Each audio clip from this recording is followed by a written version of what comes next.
She'd known her gran only as a widow and didn't remember her father or mother at all. And if you're asking about a biological itch, maybe I'm just not programmed that way. You and Harry have been together, sort of, for years, right? We have, with no commitment on either side. It worked for us, at least for a while. Gillian's expression darkened. Have there been other guys? Maura asked. A few in Dublin, but none that lasted. So you're not exactly the poster girl for relationships. That I'm not. Gillian looked around to see if anyone was listening to them. It may not be my place to say, but you've got Mick and Sean sniffing around you. Ick, that's a terrible way to put it. Makes them sound like a pair of dogs. You know what I mean. Maura sighed. Yes, I do. And I can't exactly tell you to butt out when I've been trampling all over your love life. Do you see yourself with either one of them? I don't know. I try not to think about it. I'm not in love with either of them, if that's what you're hinting at. But then, like I said, I've never been in love with anybody. How am I supposed to choose? Is there a sign? Symptoms? I feel weak in the knees when one or the other is around? Do I ask them to fight a duel for me? What do I do? Maura, if you don't want to talk about it, you can tell me to shut my gob, Gillian said quietly. Maura looked around her. She and Gillian were tucked into a warm corner, all but behind the fire, and nobody seemed to be paying any attention to their conversation. Mick was talking to the musicians at the far end of the room, trying to explain how they could plug in their equipment, she guessed from their gestures.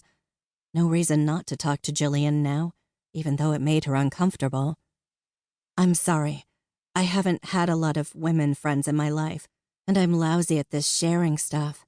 If I have to say this in 10 words or less, I'd tell you that Sean is the sensible choice, but Mick, well, he's the more interesting one. I won't argue with that. Sean's a good man with a steady job, and he works hard. It's easy to see he cares about you, but he's letting you set the pace. Mick? Well, I've known him for years, but I can't say I really know him. He keeps a lot to himself, kind of like you, Maura. Which sounds like a recipe for disaster, Maura replied quickly. Is he hiding something? Some deep, dirty secret in his past? Why is he working at a dead-end job here? He's clearly got some brains and he could do better. You'll have to ask him that, Maura, Gillian said. I'd wager looking out for Bridget is one reason, and I'll give him credit for that. Beyond that, I can't say.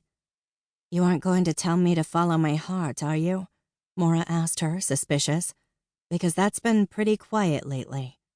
You've seen how well I've managed my love life, so I'm hardly the one to give you advice. But I will say this. Harry's always been special to me, even when I was with one or another different man. I've been waiting for a long time for him to grow up and figure things out. And it may be he never does, but I'll survive. So will you, Maura, no matter what you decide. Maura nodded once, acknowledging what Gillian had said. Well, in case you haven't noticed, I'm not encouraging either one of them.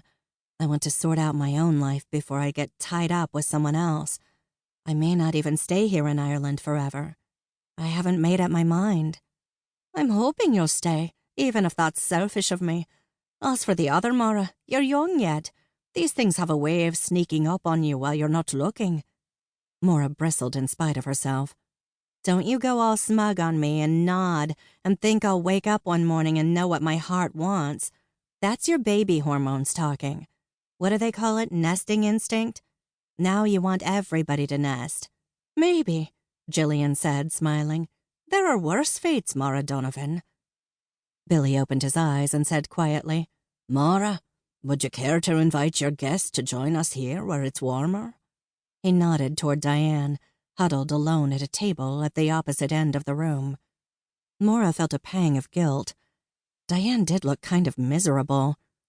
I didn't want to bother her if she wants some peace, she told Billy.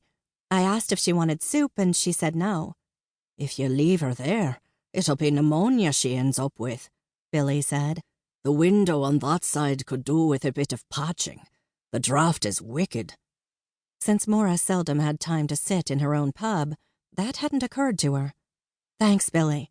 I don't spend a lot of time at a table over there, you know.